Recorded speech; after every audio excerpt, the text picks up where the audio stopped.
तो मैम हमने कर्म की बात की, हमने स्पिरिचुअलिटी की बात की, अब हम बात करते हैं पास्ट लाइफ। क्या पास्ट लाइफ होती है? इतना हैवी अमाउंट ऑफ गिल्ट अगर किसी के अंदर होगा before he dies and even after death, वो क्या कैरी कर रहा है? जिंदगी बहुत एडवांस हो गई है, सब एडवांस्ड सोच रखते हैं, तो लिविंग भी चल जाता है, डिवोर्स भी चल जाते हैं, एक्स्ट्रा मैरिटल अफेयर्स भी चल जाते हैं। सिर्फ आज की हमारी बर्थ नहीं है या सिर्फ यही लाइफ नहीं है, आगे पीछे सब कुछ। भगवान से मन्नती मांगते रहेंगे कि भाई नेक्स्ट लाइफ देना तो इसके पास देना, नेक्स्ट लाइफ देना तो ये करना। ये नहीं मांगते हैं कि ये क्रॉस ओवर क्या है? वो सोल चूज कर सकता है कि वो नेक्स्ट लाइफ चाहता है या नहीं। लेकिन अगर वो बिल्कुल वो प्राण निकल चुके हैं, बस वो उसी के मतलब just few seconds after the death हर तरीके के एक्सपीरियंसेस उसको दिख सकते हैं। एज अ फैमिली मेंबर भी हमें उसकी हेल्प करनी चाहिए, ना कि उस टाइम पे हमें रोना धोना, हाय चला गया और ये कर दिया और तेरे तो ये काम बाकी थे, हाय तेरे बच्चे कैसे। जैसे कोई किसी की डेथ पे रोता है तो उस सोल के साथ क्या होता है? सिल्वर कॉर्ड होता है जिसको हम बोलते हैं, फिजिकल बॉडी से सोल अटैच होती है, एस्ट्रल बॉडी हमारी। आखिरी ख्वाहिश सिर्फ ये नहीं होती कि चलो भाई मुझे पेड़ा खाना है या मुझे ये खरीदना है या मुझे वहां जाना है या मुझे इससे मिलना है। नहीं, आप सिखों में अगर अरदास देखेंगे ना, वो अरदास में भाई जी यही बोलते हैं कि 84 लाख के गेड़े से को बाहर निकाल देना। इसमें जो हम प्रे करते हैं वो मदर कुआनियन की करते हैं, तो गौतम बुद्धा की डिसाइपल भी रह चुकी है। तो बच्चों के लिए इनको बहुत रामबाण इलाज माना जाता है, स्पेशली जो लोग IVF कराते हैं या जिनको बेबी नहीं हो रहा, मिसकैरेजेस की प्रॉब्लम या फीमेल रिलेटेड इश्यूज जो भी होती है, इसमें आपका DNA पूरा रिक्रिएट हो जाता है।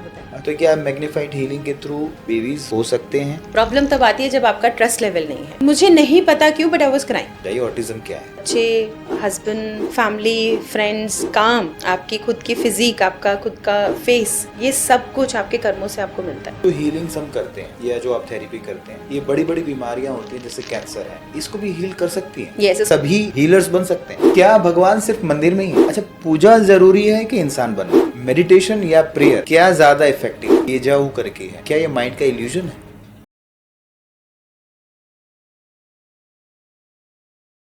तो मैम हमने कर्म की बात की, हमने स्पिरिचुअलिटी की बात की, अब हम बात करते हैं ये पास्ट लाइफ, जो कि मैंने अभी इससे पहले जो मेरा पॉडकास्ट था डॉक्टर NK शर्मा जी के साथ, वो भी पास्ट लाइफ के बारे में उन्होंने बताया, रेकी के बारे में बताया। तो आपसे भी मैं जानना चाहता हूँ, क्योंकि आप भी इसी फील्ड के हैं, तो पास्ट लाइफ आपकी नज़र में किस तरीके से एग्जिस्ट करती है? क्या क्योंकि पास्ट लाइफ में कई लोग बिलीव नहीं करते हैं, पास्ट लाइफ नहीं होती, ये जो है इसी में, इसके बाद कुछ नहीं। क्या पास्ट लाइफ होती है, ये बताइए आप। देखिए, पास्ट लाइफ का मतलब ये तो जैसे मैंने बोला 84 लाख जूनी से आप आए हैं, किसी ना किसी लाइफ फॉर्म में आप थे, है ना। अगर आप ह्यूमन बर्थ में से ही ह्यूमन बर्थ में आए हैं तो डेफिनेटली आपके वो कर्मा भी बनेंगे, ठीक है ना। ये साइकिल कुछ ऐसा हो जाता है कि जितनी भी आप जूनीज भुगतते हैं, ठीक है, उसके बाद मानव जीवन जिसको बोलते हैं सर्वोत्तम है ना। तो सर्वोत्तम जूनी मिलने के बाद भी अगर आप ऐसे ही कर्म करेंगे जिसकी वजह से आपको फिर से 84 में से कुछ कोई ना कोई लाइफ फॉर्म अगर आपको भुगतना पड़े, तो वो तो एक फॉर्म हो गई होगी। प्लस जब आप ह्यूमन फॉर्म में थे, जो आपने कर्म किए, जिन जिन ह्यूमंस के साथ जो आपका एक रिलेशन था, कार्मिक अकाउंट था, वो भी तो फिर बनेगा ना, वो भी तो वापस आएगा ना। It's very simple. इसको आप पास्ट लाइफ की जगह आप ऐसे सोचिए, आप अपनी ही लाइफ में अब 100 साल की, 80 साल की जो भी ज़िंदगी है, उस ज़िंदगी में आप अगर आप किसी बूढ़े इंसान से जाके पूछेंगे तो वो आपको अपनी लाइफ स्टोरी बताएंगे, है ना। कि हो सकता है 11-12 साल से उनको याद हो अपनी स्टोरी, है ना, उसके आगे का पीछे का उनको नहीं पता हो। तो जब वो 12 साल के होंगे वो बताएंगे कि मैं ऐसे ऐसे गया, इस क्लास में था, ये था, इस टाइम पे मुझे ये लड़की पसंद थी एंड ऑल दैट थिंग। तो अब वो थी क्या, वो है तो इसी लाइफ में अभी भी, अब वो आगे चलेगी, किसी और के साथ शादी हो गया, बट आप वो इमोशंस कैरी कर रहे हैं। फिर आपकी हो सकता है शादी हुई, सब कुछ हुआ, लेकिन कहीं ना कहीं वो कहते हैं ना, first love is first love. तो ये मैं आपको इनफैक्ट अपने एक क्लाइंट के उससे भी बता रही हूँ। एक मेरा क्रॉसओवर का केस था, इसके बारे में हम बाद में भी डिस्कस कर सकते हैं। तो वो एक बूढ़े बेचारे अंकल थे, तो वो नहीं हो पा रहे थे, मतलब जैसे ट्रांजिशन फेज जिसको हम बोलेंगे, he was on his death but somewhere great attachment की वजह से वो अपनी लाइफ को छोड़ नहीं पा रहे थे। बहुत सारी डिजीज़, बहुत सारे प्रॉब्लम्स में वो थे, बट कहीं ना कहीं वो सारी चीज़ों की वजह से, जो अटैचमेंट्स उनकी थी, तो वो नहीं आगे जा पा रहे थे। तो उन्होंने मुझे स्टोरीज़ अपनी बताई कि भाई क्या क्या हुआ उनके साथ। तो उन्होंने बताया कि ऐसे ऐसे वो थे और जिनको मैं बहुत पसंद करता था, लेकिन वो फिर मूव ऑन करके, बिकॉज उस टाइम पे आप ये सब नहीं इतना ज़्यादा आम कर सकते थे। लेकिन जब उनकी शादी हुई, प्रॉब्लम यहाँ से स्टार्ट हुई कि उनको लगा कि वो मूव ऑन कर गए हैं या कर लेंगे, शादी कर लेंगे तो भूल ही जाएंगे एंड ऑल दैट, लेकिन उसको वो उस नज़र से कभी देख नहीं पाए, वो प्यार नहीं दे पाए, तो उनका वो बॉन्ड नहीं बना, तो जिसकी वजह से वो जो उनकी जो वो रिलेशनशिप था वो भी फ्लॉरिश नहीं हो पाया। बिकॉज कहीं ना कहीं कुछ कमियां तो देखो पता चली जाती है, ऊपर से लड़कियों का सिक्स सेंस आपको पता है। तो समवेयर उन्होंने सच तो बता दिया, लेकिन सच बताने का फायदा उस वक्त कुछ रहा नहीं। अगर उनको था वो प्यार तो उसके लिए उसको लड़ना चाहिए था, बट उस टाइम पे वो लड़े नहीं, या जो भी XYZ रीजन। तो इस चीज़ को वो कैरी करते करते माइंड में वो इतनी ज़्यादा ब्लॉकेज उन्होंने बना ली कि उनको अपनी ही वाइफ से वो प्यार नहीं हो पाया, ना वाइफ को हस्बैंड से हो पाया। अब चलो ठीक है, अब शादी हुई, बच्चे तो हुए, तो बच्चों में भी वो बॉन्ड नहीं हो पाया, क्योंकि जब उनको बच्चों में भी देखो दिख जाता है पेरेंट का जो बॉन्ड होता है ना, जिस भी लेवल का हो वो उनको दिख जाता है। एंड देन बच्चास can also carry that same bond, same level of understanding, because उनको ये दिख जाएगा कि उनके सामने देखो, सबसे पहले तो बच्चा अपने पेरेंट्स को ही देखता है ना। बिल्कुल। तो वो बच्चे देख रहा है कि घर में किस तरह का माहौल है, कैसा बॉन्ड है, इतना ही प्यार होता है, तो उनको वही दिखेगा। तो बच्चे ने भी वही देखा, तो वो पूरी लाइफ उनकी ऐसे ही चली। फिर और भी जो जो प्रॉब्लम्स थे उन्होंने सारी चीजें बताई। तो अब ये क्या है, ये पास्ट चला ना, ये कैरी कर रहे हैं, इसी लाइफ में देखो मिल गया। तो इसी तरह अब जब उनकी डेथ हुई तो अब ये वो ख्वाहिश लेके गुजरे ना कि मैं उसके लिए कुछ कर लेता तो वो आज मिल जाती, और इसके साथ भी जो मैंने किया वो गलत किया। रियलाइजेशन तो कहीं ना कहीं है, बट वो कर ही नहीं पाए, तो क्या करें ना, प्यार तो किया नहीं जाता ना, कहते हैं। तो वो नहीं कर पाए, तो वो गिल्ट भी था उनके अंदर कि मैं वो बॉन्ड नहीं बना पाया। उन्होंने फिजिकली पूरा टेक केयर किया, मटेरियलिस्टिकली पूरा टेक केयर किया, सब कुछ दिया जो लेकिन अपनी ड्यूटीज पूरी की, बट प्यार is not duty, though it's a duty too, responsibility too, but सबसे पहले स्टार्ट तो प्यार से ही होता है, अंडरस्टैंडिंग से होता है। तो वो डीप कनेक्शन नहीं बन पाया, तो वो गिल्ट भी था। अब इतना हैवी अमाउंट ऑफ गिल्ट अगर किसी के अंदर होगा before he dies and even after death, वो क्या कैरी कर रहा है? तो नेक्स्ट लाइफ में आपको नहीं लगता कि वो ढूंढेगा वही प्यार, तो वो क्या साइकिल बनाएगा? आप खुद सोचो। इतनी तो अंडरस्टैंडिंग हमारे में अब हो जाएगी कि भाई वो नेक्स्ट लाइफ में भी ढूंढेगा, चल यार इस लाइफ में तो अब क्या कर सकते, क्योंकि शादी होगी। आजकल तो चलो जिंदगी बहुत एडवांस हो गई है, सब एडवांस्ड सोच रखते हैं, तो लिविंग भी चल जाता है, डिवोर्स भी चल जाते हैं, एक्स्ट्रा मैरिटल अफेयर्स भी चल जाते हैं, हस्बैंड वाइफ दोनों ही इतने ओपन हो चुके तुम अपना करो लेकिन एक साथ एक घर में रहेंगे।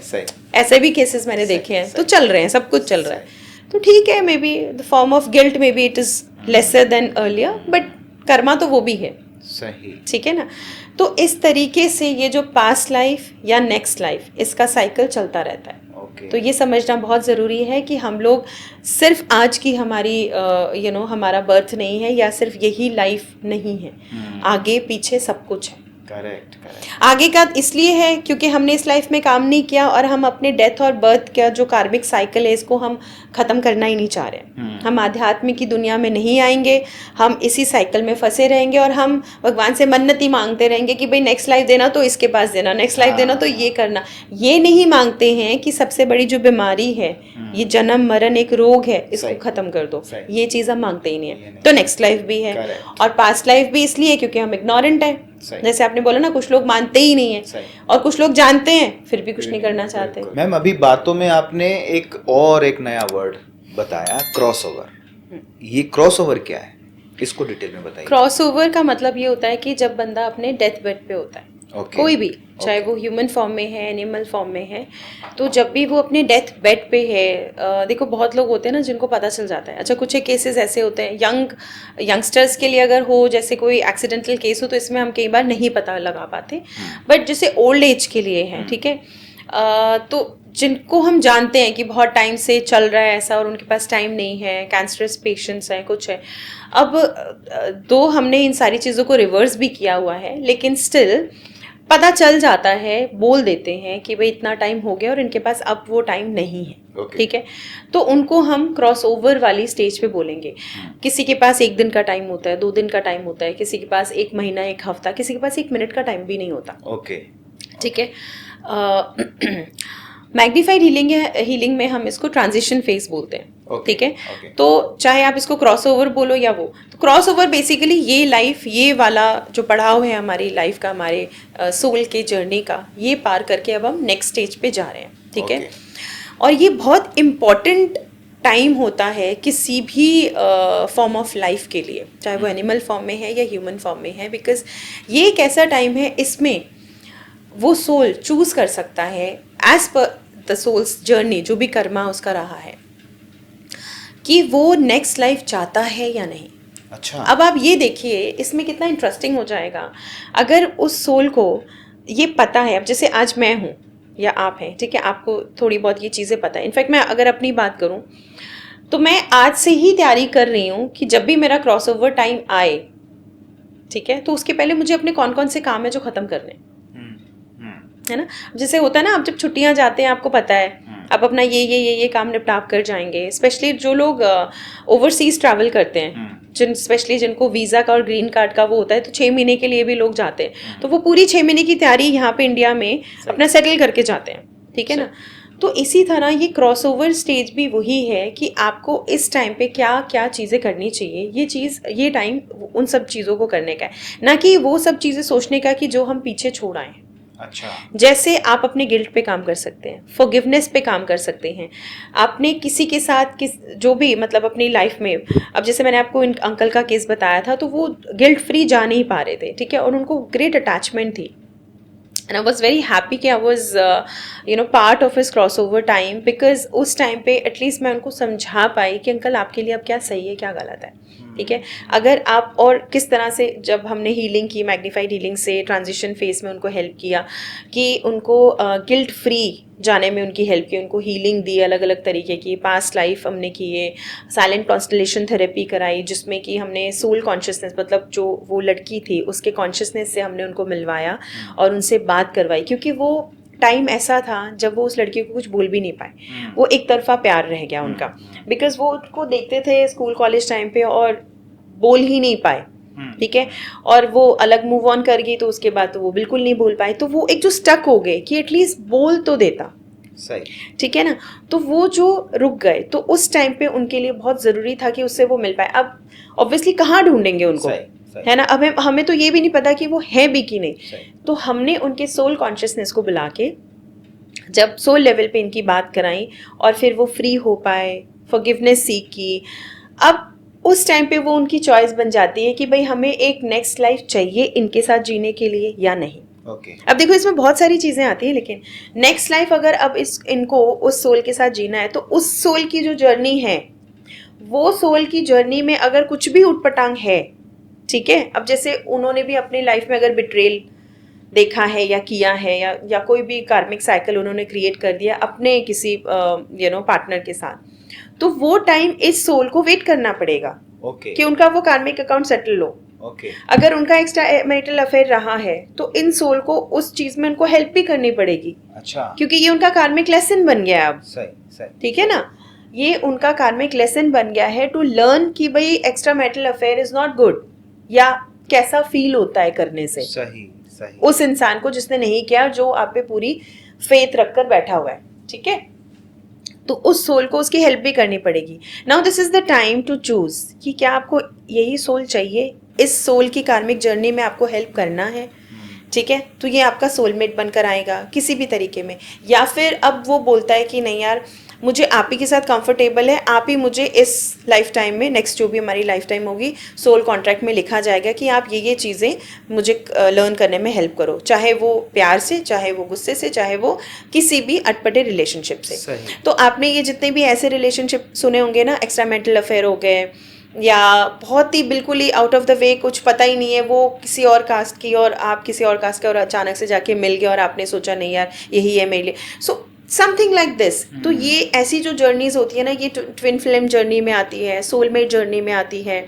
बहुत सारे लाइफ टाइम से ऐसे सोलमेट्स या ट्विन फ्लेम जो हैं एक दूसरे को हेल्प करते आ रहे हैं, तो ऐसी चीज़ें उस टाइम पे लिखी जा सकती हैं। ये टाइम ऐसा भी माना जाता है, क्रॉस ओवर के टाइम पे। मतलब अगर तो व्यक्ति इस लाइफ में अपने ह्यूमन फॉर्म में है, तो हम सोल कॉन्शियसनेस में ये करा सकते हैं। और लेकिन अगर वो बिल्कुल वो प्राण निकल चुके हैं, बस वो उसी के मतलब just just few seconds after the death वो ट्रांजिशन फेज हो गया, ठीक है। तो जो सोल है वो अपने सटल फॉर्म में है, अपनी फिजिकल बॉडी को छोड़ के अपने सटल बॉडी में है और एक बॉडी में है, ठीक है। वहाँ से फिर वो आगे की जर्नी करेगा, ऊपर जाएगा एंड सो ऑन, ठीक है। और बेसिकली ये जो टाइम होता है, इस टाइम पे ये हर किसी का अपना पर्सनल एक्सपीरियंस होता है, मतलब जो इंसान जो गुजर रहा होता है हर तरीके के एक्सपीरियंसेस उसको दिख सकते हैं। अच्छा।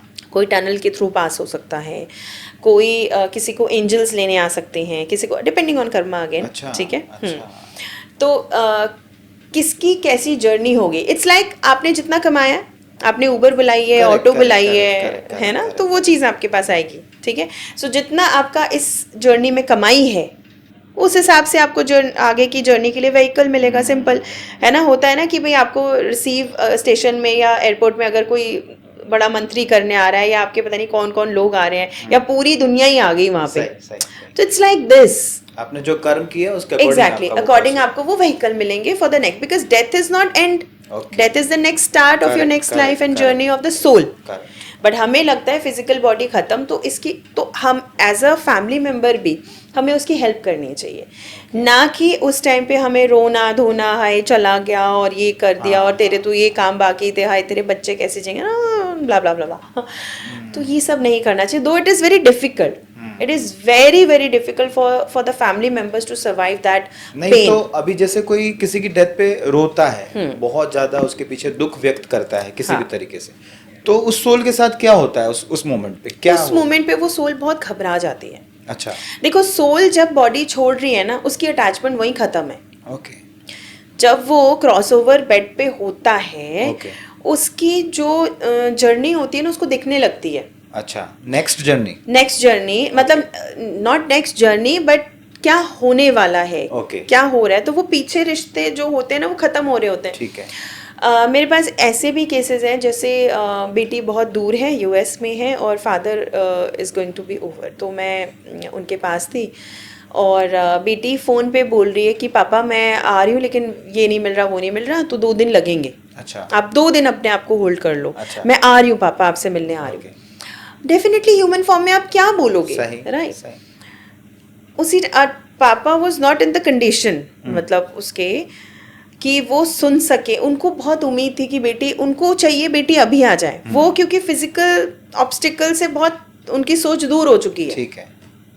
उनको अब ये नहीं समझ में आएगा कि फिजिकल ऑब्स्ट्रक्शंस हैं कि वो अभी के अभी आपके पास नहीं आ सकती, ठीक है। तो he is in that state कि ही सिंपली वांट्स टू लिसन कि भाई पापा मैं अभी आ रही हूँ, आप आंखें खोलो, आप मुझे देख सकते हो। He is in that condition and he lessons कि पापा ये है वो है, तो अच्छा इट्स लाइक दिस, ठीक है। ही लिटरली लाइक, मतलब वो बहुत ऐसे करके सुन रहे थे बेटी and something and what he heard and then. अच्छा। और उनकी कंडीशन उस टाइम पे ये थी कि वो बिल्कुल ऐसे हो गए कि क्योंकि उसी 1 सेकेंड में उनका वो अटैचमेंट डिटैच हो गया। अब उनको देखिए कि उनको पता है उनके पास 2 दिन नहीं है, उनके पास 1 घंटा या जो भी टाइम था, तो उनके पास वो 2 दिन नहीं है, तो वो उन्होंने रखा फ़ोन और वो now he was lying down कि अब मेरा काम खत्म हो रहा है, अब मेरी जो आखिरी वो थी वो नहीं हो पाएगी and I easily accept this, या जो भी है। अब वो कितना इजी करते हैं कितना नहीं, वो तो उस टाइम पे उन्हीं को पता है, बट नहीं कर पाते तो दिस इज आवर ड्यूटी, हम सब की जो भी वहाँ पे हैं, कि हम उनको सुने समझें और उनको समझाएं और उनको उस गिल्ट से, उस पेन से अलग कर सकें। अब ये आप नहीं कर सकते, नॉर्मल जो भी उनके फैमिली वो नहीं कर पाएंगे, तो वहाँ पे फिर हम कर सकते हैं, हम उनको हील कर सकते हैं। हम वो उस टाइम पे ट्रांजिशन फेज पे, क्योंकि उस टाइम पे हमारा फ्लावर ऑफ लाइफ एक्टिवेट करना पड़ता है। ओके। जहाँ से हम आए हैं, हमारी उत्पत्ति जैसे हुई है, ठीक है। तो it's a vast healing process, जिसमें हम मैग्नीफाइड हीलिंग के बहुत सारे फेजेस ओपन करते हैं। फ्लावर ऑफ लाइफ ओपन होता है, जिसपे उनके सारे एंजल्स, उनके स्पिरिट गाइड्स, उनके एंसेस्टर्स, बिकॉज हमारे सारे एंसेस्टर्स भी तो आएंगे ही, बिकॉज आपको वो सब दिखेंगे। अच्छा। जिनके साथ आपके कर्म आए वो सब आपको लेने आएंगे, क्रॉस ओवर वाले उनको, ठीक है। उनको अच्छा, कई मेरे एक और पेशेंट थे और केस था, जिनको मतलब ऐसा दिख रहा था कि अंधेरा हो गया, विजन चली गई थी, मतलब पर्दे खिड़की खुले हैं बट ही वाज लाइक कि आप पर्दा खोल दो। अच्छा। तो सब ये इनकी विजन कैसे चलेगी, मतलब पूरा धूप का टाइम है, 12 बजे के टाइम में पर्दा किया नहीं है। फिर वो बोलती हैं कि कि कुछ चलाओ, कुछ बोलो, कुछ अच्छा, जबकि सब बात कर रहे हैं, सब बोल रहे हैं मम्मी हम्म। कैसे हैं, आंटी कैसे हैं, चाची कैसे हैं।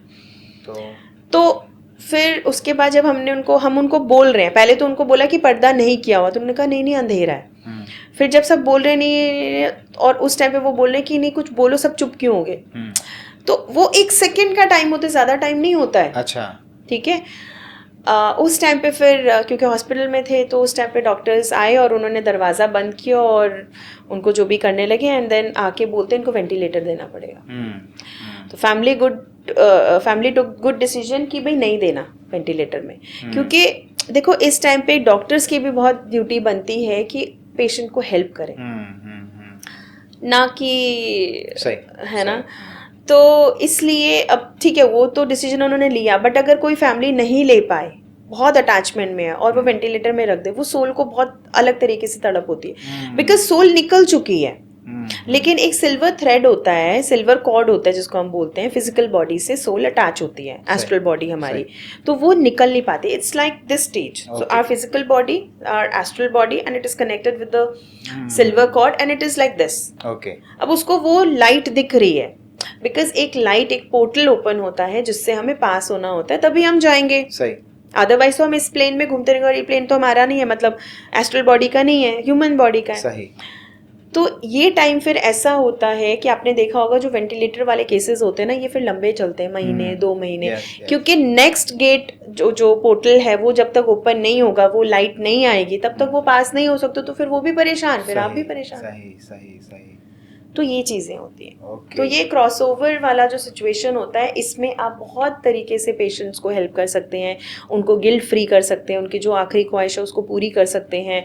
आखिरी ख्वाहिश सिर्फ ये नहीं होती कि चलो भाई मुझे पेड़ा खाना है, या मुझे ये खरीदना है, या मुझे वहाँ जाना है, या मुझे इससे मिलना है, नहीं, ऐसी चीज़ों पे भी काम करना पड़ता है कि उनके जो कार्मिक कनेक्शंस हैं उनको जितना आप ख़त्म कर सकें और उनको समझा सकें कि if you really want to liberate, आप ये जो भी गीता, रामायण, जो भी आप दे सकें, जिनमें भी उनको वो है, उनको पढ़ा सकते हैं, सुना सकते हैं, और ये बोल सकते हैं कि भाई आप राइट चॉइस बना लो अपने लिए, कि आपके जो भी कर्मों की है, आप उसी टाइम पे आप माफ़ी मांग के और उनको बोल सकें कि हे परमात्मा, मुझे अब इस 84 से निकाल लो, और जो भी मेरे कर्म है, गुनाह है, ख़त्म करके मैं किसी और साइकिल में नहीं आना चाहता, ना मुझे कोई अपनी खुशियाँ भोगनी है, ना मुझे किसी से कोई रिवेंज है जिसके लिए मैं जन्म लेना चाहता हूँ, तो मुझे अपनी शरण में ले लो। तो एटलीस्ट वो अंडरस्टैंडिंग और वो चॉइस भी आ गई ना, तो क्रॉस ओवर ईजी हो जाता है।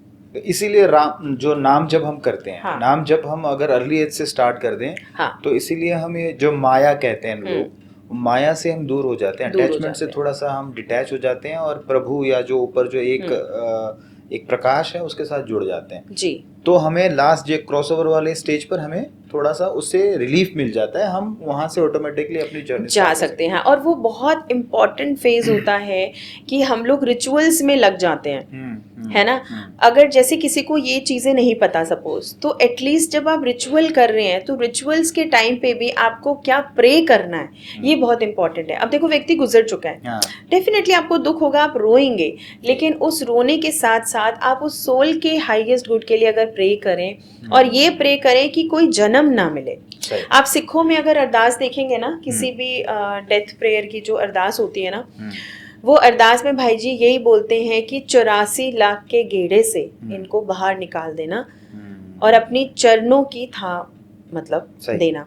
वेरन और किसी, आई डोंट नो, किसी धर्म का मैंने ज्यादा सुना नहीं है, बट जो मैंने लोगों के मुंह से सुना है, लोग ये बोलते हैं, हे भगवान अगला जन्म अच्छा देना। सभी तो भाई जन्म भी तो बहुत मुश्किल है। अब देखो मैग्नीफाइड हीलिंग में जब हम सिखाते हैं, अब जैसे मैं बर्थ की प्रिपरेशन भी कराती हूँ मैग्नीफाइड हीलिंग में, तो इसमें हम लोग ये बोलते हैं कि जो भी व्यक्ति बेबी के लिए प्लान कर रहा है, चाहे वो मेल है चाहे फीमेल है, नहीं मैम, पहले तो ये बताइए मैग्नीफाइड हीलिंग क्या है, ये बताइए। ओके, जैसे मैंने आपको बताया था मैग्नीफाइड हीलिंग जैसे एनर्जी हीलिंग है, it's a form of energy healing.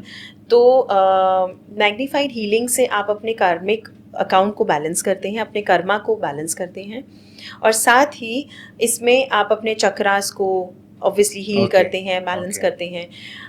This is basically ये आपके 5 लेवल ऑफ बॉडीज पे काम करता है। ओके ठीक है। ओके और इसमें जो हम प्रे करते हैं वो मदर कुआनियन की करते हैं। तो मदर कुआनियन जो आती हैं ये कहा जाता है ये 7th रे, हमारे बहुत अलग अलग रेज होते हैं जिसमें से हाईएस्ट रे होती है 7th मदर रे कुआनियन। कुआनियन। ये क्या है?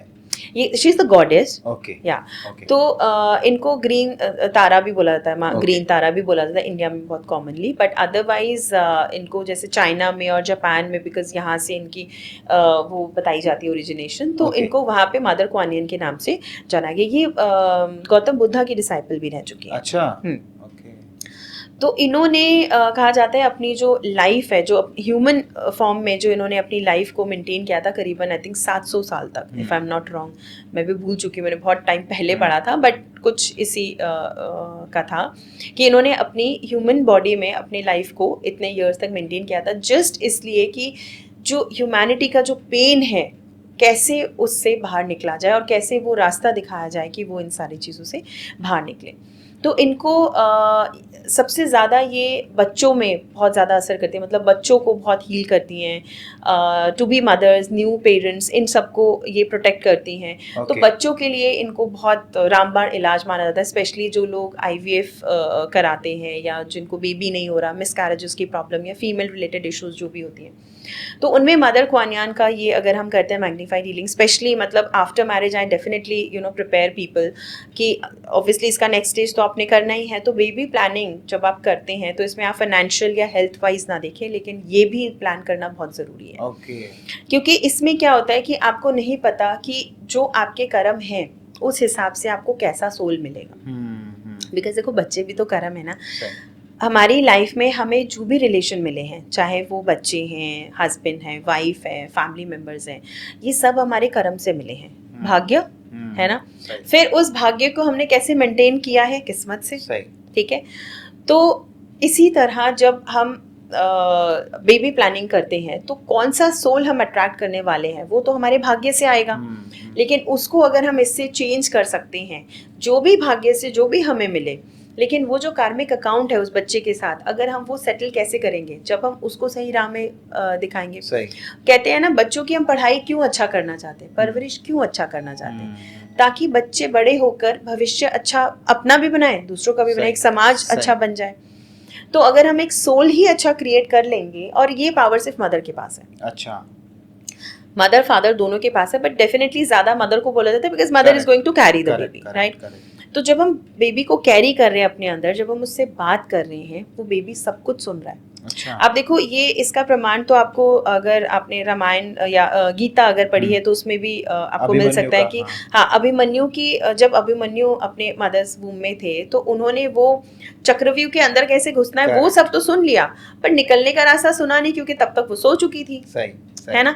तो अब देखो, जो उन्होंने सुना उस हिसाब से उनका वो जो सबकॉन्शियस माइंड प्रिपेयर हो गया और वो कार्मिक अकाउंट बन गया, या जो भी उनका जो आगे का जो काम है, जो सोल की जर्नी है, वो सब चीज़ें बन गई और यूनिवर्स ने वो सारी चीज़ें उनके सामने लाकर खड़ी कर दी। ठीक है, तो वो एक कार्मिक साइकिल में तो आ गए, बट उसमें से निकलने का तरीका उन्होंने सुना नहीं, सबकॉन्शियस माइंड को पता नहीं, तो वो चलता रहा, तो वो उसमें फंस गए। सही है ना। तो इसीलिए मदर्स के हाथ में बहुत कुछ है। जब मदर्स एक पूरी बॉडी को फॉर्म कर सकती है अंदर अपने वूम में, तो वो उसका माइंड भी तो प्रिपेयर कर सकती है। तो क्या करना चाहिए, जैसे कोई मदर प्रेग्नेंट है, उसी टाइम उसी समय ये मैग्नीफाइड जो हीलिंग वाला प्रोसेस उसको करना चाहिए? सही टाइम तो पहले है। अच्छा, पहले है। Okay. जब आप बेबी प्लान कर रहे हैं, सही टाइम तो पहले है। Okay. ठीक है। अगर जैसे आपको नहीं पता, सपोज अब आपकी शादी होने को जाती है, ठीक है। अब आपकी शादी हुई, अब शादी के बाद अगर आप अपने पार्टनर को लेके, सबसे पहला चीज अगर आप ये करेंगे तो आपकी खुद की लाइफ भी बहुत अच्छी चलेगी, मैरिटल लाइफ जो है। ठीक है। और फिर डेफिनेटली बेबी प्रिपेयर होगा, और बेबी जो प्रिपेयर होगा वो सोल जिसको भी आप अट्रैक्ट करेंगे, और फिर उसके बाद जब वो सोल की जर्नी मदर्स वूम में जो होगी, फिर जब डिलीवरी होगी, तो डिलीवरी के टाइम के complications will be taken care, कम हो जाएंगे। यस। और फिर उसके बाद वो बेबी के लिए भी, मदर के लिए भी। ओके।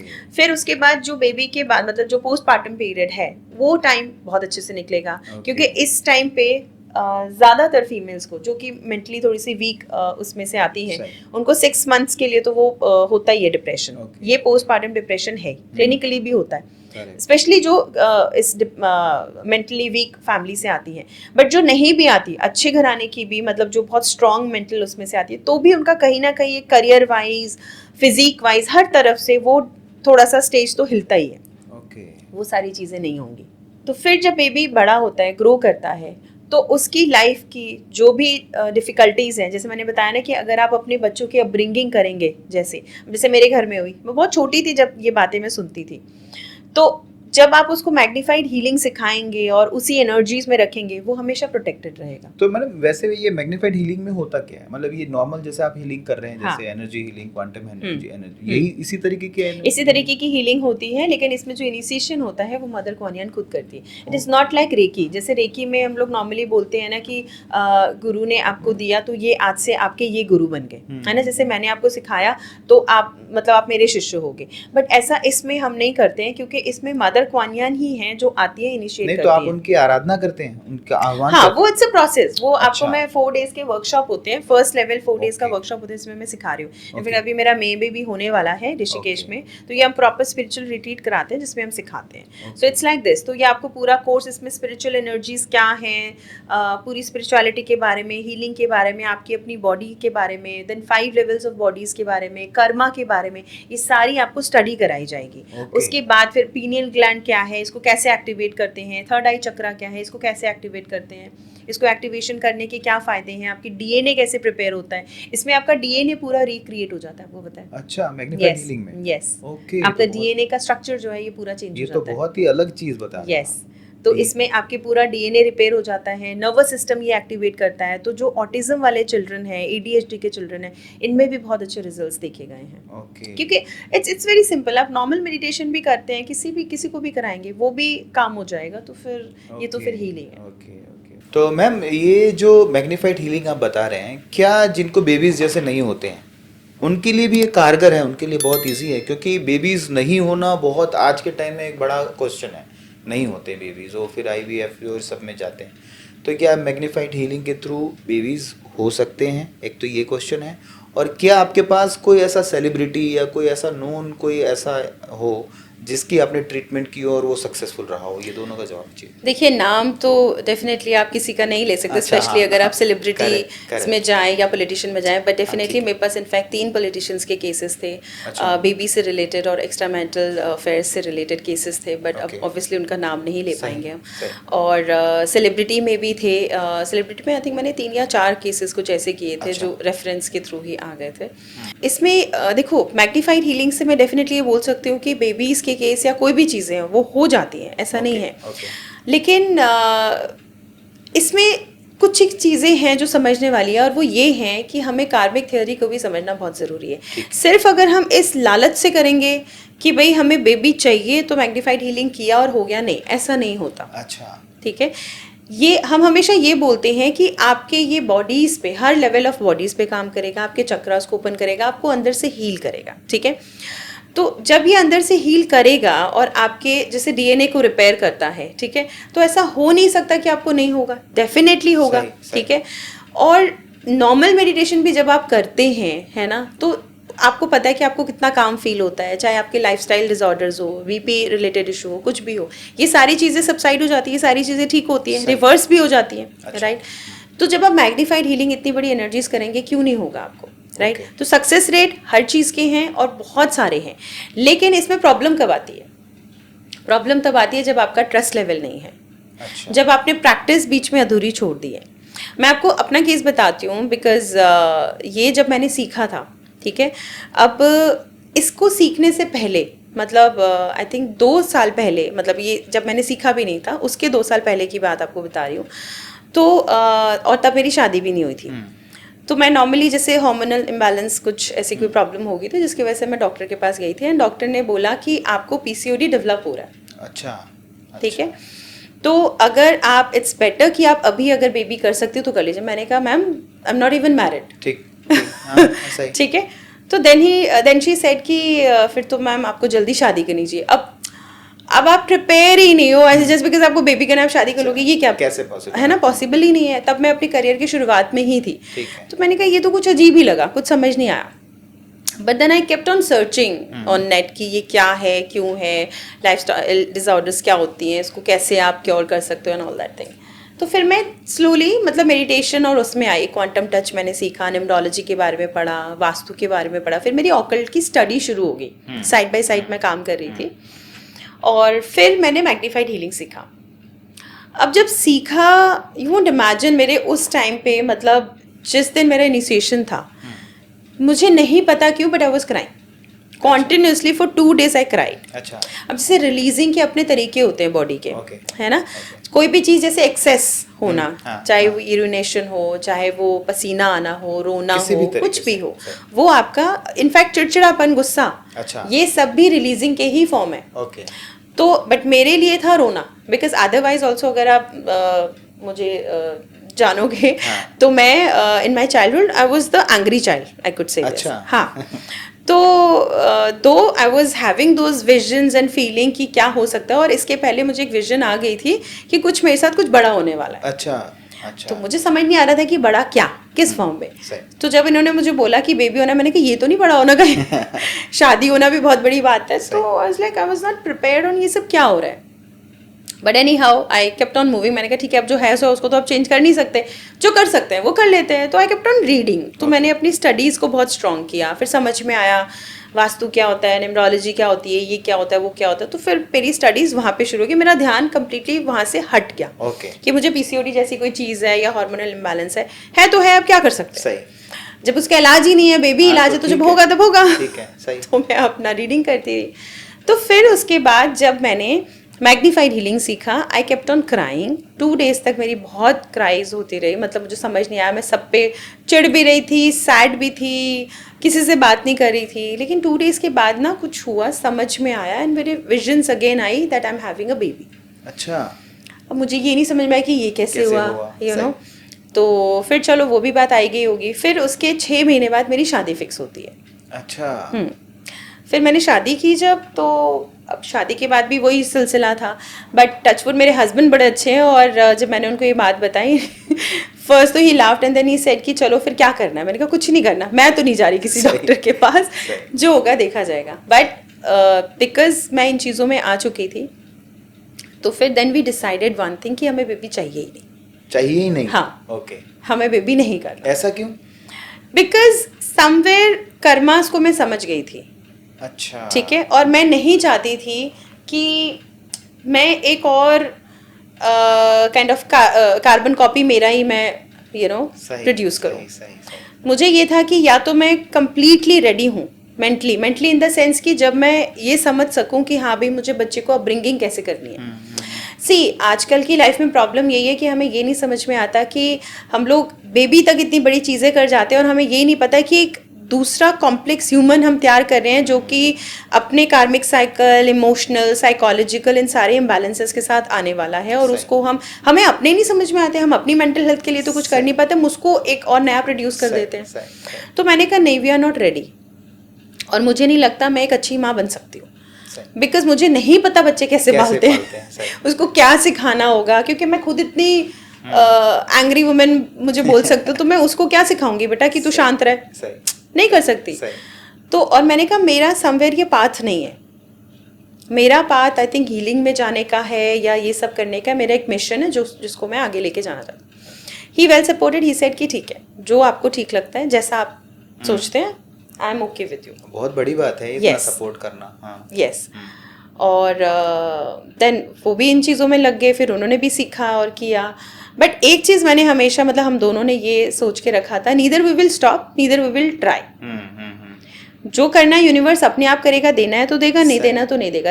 अगर देना हुआ, दिया, that means I am somewhere ready, और मुझे ये चीज़ करनी है. सही. क्योंकि देखो सोल भी आपको चूज करता है कुछ ना कुछ ये सोच के कि भाई ये सेट ऑफ पेरेंट्स हैं जो मुझे मेरे कार्मिक साइकिल में मुझे हेल्प कर सकते हैं. करेक्ट. ठीक है. तो इसलिए हमने सोचा कि नहीं, हमें ऐसा भी कुछ नहीं करना कि मैं जाके ऑपरेशन करा लूँ या कुछ करा लूँ, सो दैट तो मैंने कहा वो भी नहीं करना, बिकॉज वो फिर कार्मिक साइकिल या कार्मिक लॉ के अगेंस्ट चला जाएगा, which I don't want to do. He said okay. And so 3 years after our marriage and doing this practice, अपना जैसे भी, एंड आई कंसीव नॉर्मली। वो जो विजन देखा था तो वो भी ट्रुथ हो गया। सही। और इसके बाद अच्छा एक हुआ, पहले तो ऑब्वियसली एक्सेप्टेंस नहीं आई, बिकॉज समवेयर जब आप एक रास्ता चुन लेते हैं तो थोड़ा सा तो समझ में नहीं आया वेदर आई एम रेडी या फिर यही है। बट एक थॉट ये भी थी कि मैंने ये सोच के रखा था कि अगर हुआ, यूनिवर्स ने दिया, तो that means I am the one and I will be the lucky one, और मुझे ये कर्मा करना है। ये बात है। तो आई केप्ट ऑन हीलिंग, और फिर उस जर्नी में मैं लेकर गई। देन जो हमारी थ्योरीज होती हैं और थेरेपीज होती हैं इसके लिए, तो वो हम करते रहे एंड ऑल दैट थिंग। और after 2nd years of my first baby born, I had the second one, that too also normal. So all normal delivery, normal conceiving. Correct. Wow. So एक सबसे बड़ा केस तो मैं खुद ही थी। सही। तो उसके बाद फिर इसलिए जितने भी आए तो कोई भी केस नेगेटिव नहीं है, कोई भी नहीं, नॉट इवन ऑटिज्म का, नो IVF का, किसी का नहीं। सो ये अंडरस्टैंडिंग होनी बहुत ज़रूरी है कि आपको कंप्लीट फेथ के साथ करना है जो भी करना है। Okay. और प्रैक्टिस में ब्रेक नहीं होना चाहिए। अगर आप प्रैक्टिस में ब्रेक करेंगे, फेथ नहीं रखेंगे, या जो चीज़ें कही जाती हैं उसमें अगर वो चीज़ें मेंटेन नहीं करेंगे, फिर तो कोई डॉक्टर भी कुछ नहीं कर सकता। सही। बहुत मिरेकलस चीज़ और इंटरेस्टिंग चीज़ आपने बताई। एक चीज़ और बताइए आपने, क्योंकि बातों बातों में आपने ऑटिज़म वर्ड भी अभी आपने बोला। बहुत सारे ऐसे मेरे व्यूअर्स होंगे जो ऑटिज़म क्या है नहीं जानते होंगे, उसको एक सिंपल लैंग्वेज में बताइए, और इसके क्या क्या चीज़ें आगे, सिम्टम्स क्या होते हैं, क्या ये भी कर्मा से रिलेटेड हैं, तो इसका एग्जाम्पल के साथ थोड़ा सा समझाइए ऑटिज़म क्या है। सबसे पहले तो मैं आपको एक आंसर ये देती हूँ, इसको समझिए। जब हम ये कहते हैं कि बच्चे, हस्बैंड, फैमिली, फ्रेंड्स, काम, आपकी खुद की फिजिक, आपका खुद का फेस, ये सब कुछ आपके कर्मों से आपको मिलता है। ठीक है, करेक्ट। तो ऑटिज्म वाला अगर कोई बेबी आपको मिला, आपको नहीं लगता ये आपके कर्म से है? अच्छा, ये क्या कर्म हो सकते हैं? पहले तो ये बताइए ऑटिज्म वाला बेबी कैसा? वो मैं आपको समझाती हूँ। सबसे पहले इसको समझिए कि ये क्या कर्म हो सकते हैं। अच्छा। आपको उस बच्चे को देखना है, हमेशा संभाल के रखना है, हमेशा उसके पीछे पीछे। It's a great responsibility. Okay, ठीक है।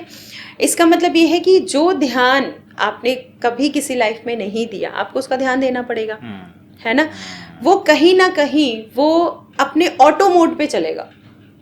ओके। वो आपके डिसिप्लिन में नहीं चलेगा। ओके। वो अपने ऑटो मोड पे चलेगा, चाहे वो, और वो डिवाइन से कनेक्टेड होते हैं। ये सोल बहुत ही हाईएस्ट सोल्स होते हैं। अच्छा। मिलते जरूर आपको कर्मों से हैं, लेकिन ये हाई वाइब्रेशनल सोल्स होते हैं। ओके। ये हमारे बहुत बड़े कार्मिक टीचर्स होते हैं, बहुत बड़े सोल टीचर्स होते हैं, जो ये हमें सिखाने को आते हैं कि भाई आपको लाइफ कैसे जीनी चाहिए। अच्छा, ये कर्मा क्या होते हैं? अगर आपने किसी लाइफ में, चाहे अपने बच्चे को किसी तरीके से नुकसान पहुंचाया है, या अपने पेरेंट्स को नुकसान पहुंचाया है, या किसी भी तरीके की जो चीज़ें वो ऑटिज्म वाला बच्चा आपको दिखाएगा, वो चीज़ें आपने किसी को और दिखाया है, इसलिए आपको वो इस रूप में दिखाएगा। पहले आप कर चुके हो इसलिए आपके सामने। एग्जैक्टली। लेकिन अगर आप ये चीज़ों को समझ जाते हैं और प्रॉपर तरीके से आप उसकी देखभाल करते हैं, सेट ऑफ हीलिंग कराते हैं उसकी, तो फिर जो बच्चा जिस लेवल का भी है, जैसे इसके भी लेवल्स होते हैं ऑटिज्म के। सिम्टम्स तो खैर बहुत सारे मेडिकल टर्म में हर किसी के लिए अलग अलग होते हैं, बट मेनली तो ये कि इट्स नॉट नॉर्मल समथिंग, है ना। मतलब वो आपके नॉर्मल बिहेवियरल चीज़ों में नहीं आएगा। ठीक है, वो अपनी दुनिया में रहते हैं, अपनी सोच से चलेंगे, और कहने का मतलब है आपको जो चीज़ नॉर्मल नहीं दिख रही वो आपको परेशान करेगी, है। So it's a great responsibility. आपको उसको हमेशा ध्यान देना पड़ेगा, फिजिकली कितना वीक है, कितना काम कर पा रहा है, मेंटली कितना वो वेल सपोर्टेड है, इमोशंस से उसके कितने स्ट्रांग है। ये इमोशनली भी बहुत हाईली कनेक्टेड होते हैं। अच्छा। यस, मतलब आपको ये लगेगा कि वो सुन नहीं पा रहा या देख नहीं पा रहा या आपके कहे अनुसार चल नहीं पा रहा, लेकिन वो इमोशनली समझते हैं। जब आप इनके साथ बॉन्ड क्रिएट करते हैं, आप इनको एक्सेप्ट कर लेते हैं ना कम्प्लीटली, तो फिर ये आपको समझते हैं। अच्छा। मतलब ये आपको कुछ ना कुछ सिग्नल देंगे कि आपको पता चलेगा कि ये अब क्या मांग रहा है, और ये क्या चाहता है।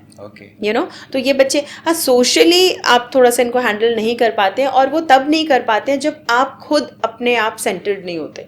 आपको नहीं पता कि इनके साथ कैसे डील करना है। They are difficult to handle in starting में भी, क्योंकि आपको पता नहीं है ना कि इनके साथ कैसे बात करनी है। क्या बात करोगे तो ये ट्रिगर ना हो, क्या बात करोगे तो ये काम हो सकते हैं। इट्स लाइक जैसे आपको अगर कोई डेफ एंड डम चाइल्ड मिल जाए, तो ऑब्वियसली आप उनके इशारों की लैंग्वेज नहीं जानते, तो आप नहीं बात कर पाएंगे, तो have a proper school for them, है ना, स्पेशल स्कूल फॉर देम, कि उनके इशारे की लैंग्वेज क्या है, तो वो आप भी सीखोगे, आप उनसे उस लैंग्वेज में बात करोगे, वो बात कर लेंगे. It's like this. So you have to learn their language. लेकिन लैंग्वेज से पहले आपके उनके सोल के साथ कनेक्शन करना पड़ेगा, आपको फॉरगिवनेस सीख करनी पड़ेगी, एक्सेप्टेंस लानी पड़ेगी, और फिर वो बच्चा आप देखेंगे आपको फिर वो तंग नहीं करता. ठीक है, थोड़ा सा हो सकता है नॉर्मल जो हम देख सकते हैं वो ना कर सके, लेकिन आप more than normal you can see कि आप उनके बिहेवियर में चेंजेस देख सकते हैं. तो इस तरह की चीज़ें होती हैं. तो ऑटिज्म मतलब ये जो फिजिकली हैंडीकैप्ड होते हैं ऐसे बच्चे इसको ऑटिज्म में ला सकते हैं, या इसके अलग अलग विंग्स आप कह सकते हो ना. या हमने जैसे तारे जमीन पर एक फिल्म आई थी, जो बच्चा उसके तरीके अलग होते हैं, तरीके अलग होते हैं, हाँ. कुछ चीजें भूल जाता है, लेकिन कुछ चीजें बहुत अच्छा क्रिएटिव भी होता है बंदा. तो वो क्या ऑटिज्म, इन दोनों में क्या, दोनों ही ऑटिज्म में आते हैं क्या? अलग अलग विंग्स हैं इसके. अगेन अलग अलग विंग्स हैं. जैसे एक केस होगा वो ADHD में जाएगा, जो कि हाइपर एक्टिव होंगे. वो कभी बैठेंगे नहीं, सुनेंगे नहीं, कहीं पे भी चले जाएंगे, बहुत अलग अलग हरकतें करेंगे, उनको पता सब होता है. यू नो, देखते समझते हैं, लेकिन उनकी हरकतें बहुत अलग होंगी.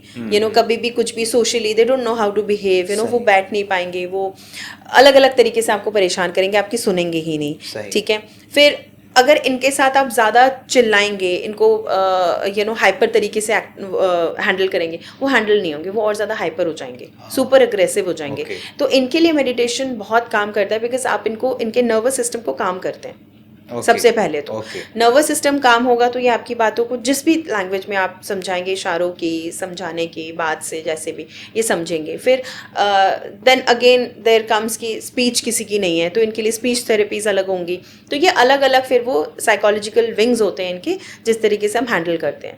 बट ये सारे ही बच्चे, डिफरेंटली एबल्ड जितने भी बच्चे हैं, इन सबके पहले तो सोल कनेक्शंस को समझना पड़ता है. ये पेरेंट्स के लिए एक बहुत बड़ी सीख है, जिम्मेदारी है, जिसको ये लर्न करने आए हैं. इसके लिए हीलर्स के पास जाना पड़ता है. इसके लिए हीलर्स, डॉक्टर, साइकोलॉजिस्ट, काउंसलर, ये सभी आपको कहीं ना कहीं अलग अलग लेवल पे हेल्प करेंगे.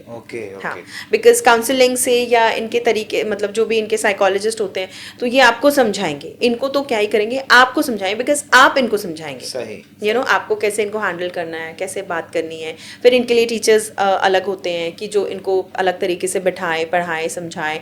तो वो फिर एक अलग ही वो सिस्टम चलता है, बट यहाँ मैनेज हो जाते हैं. ओके मैम, एक और चीज़ आपसे पूछनी थी कि ये जो हीलिंग्स हम करते हैं या जो आप थेरेपी करते हैं, ये बड़ी बड़ी बीमारियां होती हैं जैसे कैंसर है, इसको भी हील कर सकती हैं? यस, इसको रिवर्स कर सकते हैं कम्प्लीटली. ये कैसे? ये भी वही अपना जो प्रोसेस है उसका? या देखिए, ये अब जैसे इसको हम होलिस्टिक हीलिंग में हम लेते हैं. ठीक है. अब होलिस्टिक हीलिंग क्या होता है?